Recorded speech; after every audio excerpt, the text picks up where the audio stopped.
histoire, le photographe globetrotter qui voulait se mettre au service de la scène et non pas en scène. Vous avez bon nombre d'expositions à votre crédit, des créations, des récupérations de témoignages. J'appelle ça des récupérations parce que vous allez à la rencontre des gens et des hommes. Tout ça à votre actif avec un fil conducteur, c'est la scène. Notre invité aujourd'hui est François Guillotte. François, bonjour.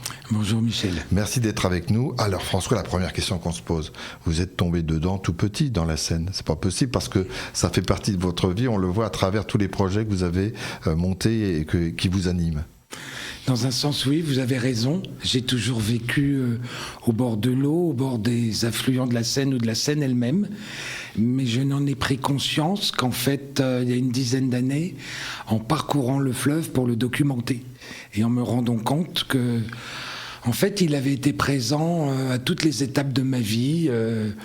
L'école, comme tout le monde, au bord de l'eau, le sport nautique, les études d'architecte aux Beaux-Arts. Donc les premiers croquis, c'était en bord de Seine. Le diplôme d'architecture, c'était la reconversion d'une usine de betteraves au bord de l'Oise, et ainsi de suite. On soufflera un nouveau titre à la chanson de Michel Jonas.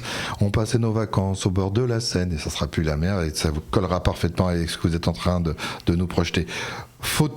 La photo a toujours été votre passion, même avant de débuter vos études aux Beaux-Arts. Oui, en fait, j'ai découvert, comme beaucoup de gens, la photo enfant, un cadeau de Noël opportun.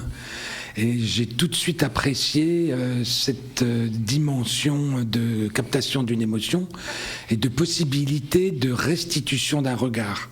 Et donc, enfant, quand on est soumis à toutes sortes d'injonctions parentales ou scolaires, subitement, on peut montrer autre chose et on peut proposer une échappée.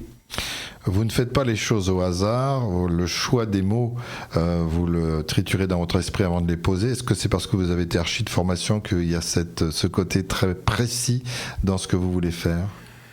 Peut-être, c'est possible. Concevoir l'espace, appréhender le territoire, c'est une façon de réfléchir au global pour y insérer le détail. J'apprécie que la parole soit fluide, qu'elle puisse être accessible à tout le monde, mais qu'elle ait du sens.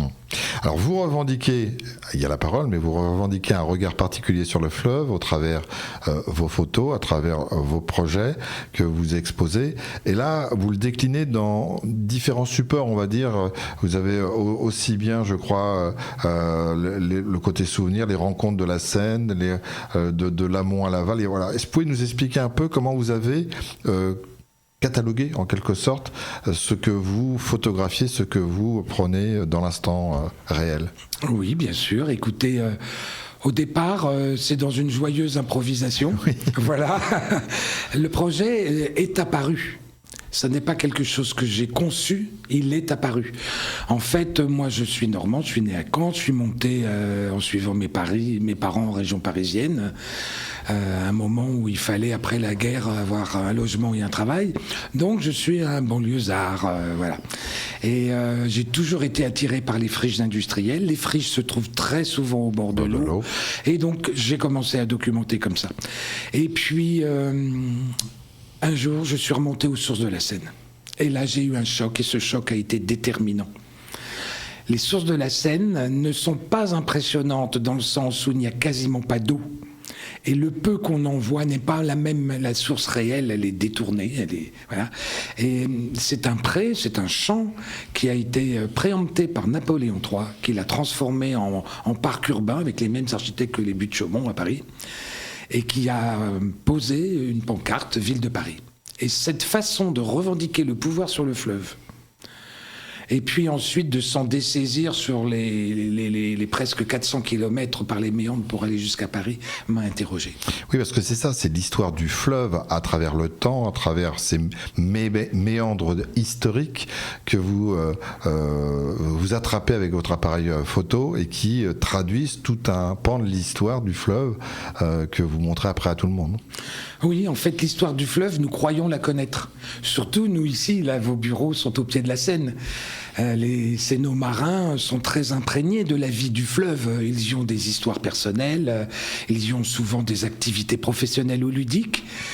Mais pour le commun des mortels, la Seine n'a pas de source. On ne sait pas très bien où c'est. On confond souvent avec la Loire. Alors c'est vrai que dans des aires très anciennes, d'anciennes glaciations, la source était commune, mais enfin c'est quand même très très vieux tout ça.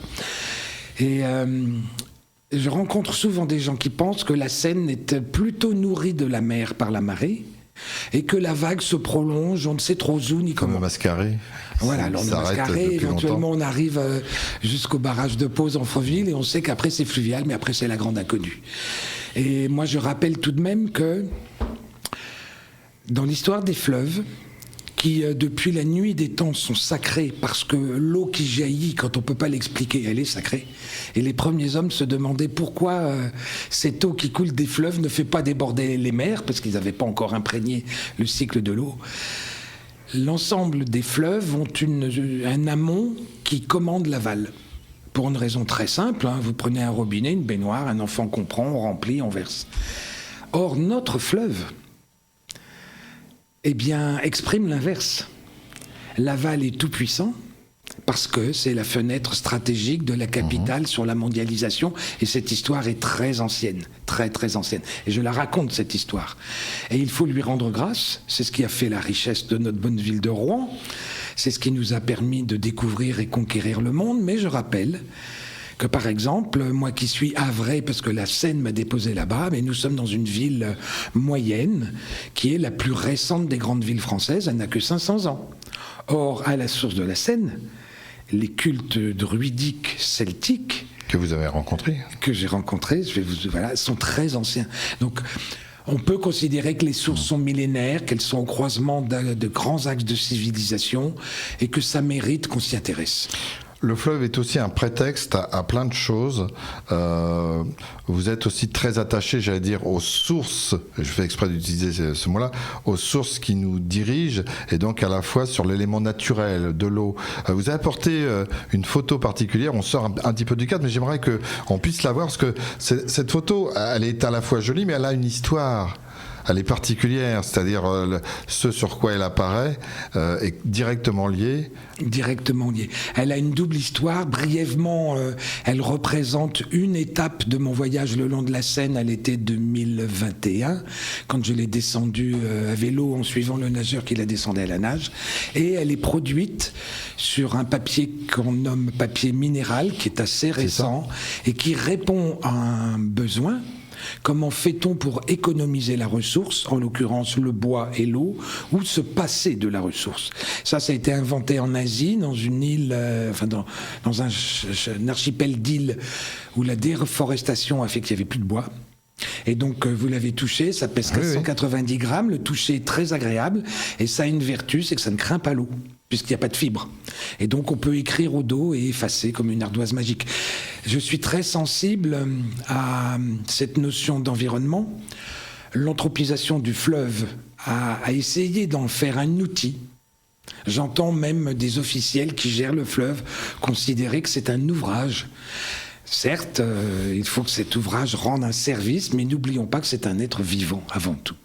Ouvrage, outil, des termes qu'on entend aussi chez les architectes de temps en temps. On n'a pas eu le temps et on n'aura pas beaucoup de temps d'en parler.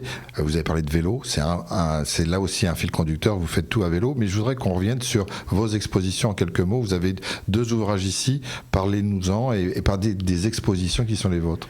Alors, j'ai un ouvrage qui illustre des textes d'auteurs qui ont écrit sur la Seine et qui a été produit par l'Université du Havre en master de création littéraire. C'est une évocation d'un territoire à travers différentes écritures à la recherche de ce qu'ils ont de commun, avec l'idée que la géographie peut produire une identité. Et l'autre, il nous reste 25 secondes pour celui-ci.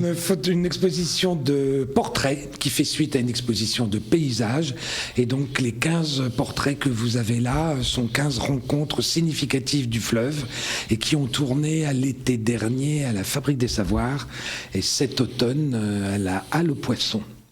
François, il faudra que vous reveniez. Avec un magazine plaisir. de 10 minutes, c'est trop court pour l'aventure que vous nous faites vivre et que vous voulez nous faire partager.